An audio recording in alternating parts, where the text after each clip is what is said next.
আজ ছিল আমাদের এখানে শীতলা পুজো, তো যেই কারণে একটু রেডি হয়ে চলে গেলাম মন্দিরে যাওয়ার উদ্দেশ্যে। তো যেহেতু আমি পুজোর অনেকটা শেষের দিকে গিয়েছিলাম, গিয়ে দেখলাম যে এখন হচ্ছে যজ্ঞ। আর এদিকে কিন্তু আমার ননদিনী এসেছিল পুজো করবে বলে, তো এই যে গোলাপি শাড়ি পরে আছে সেটাই হচ্ছে আমার ননদিনী।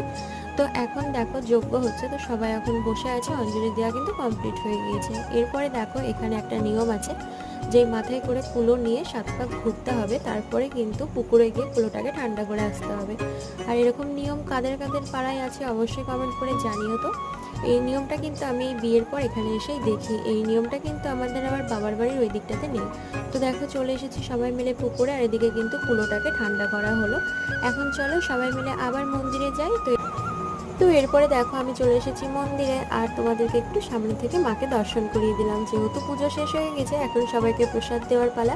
তো এরপরে আমার প্রসাদটা আমি নিয়ে নিলাম। প্রসাদ নেওয়া তো কমপ্লিট, এখন মা আমি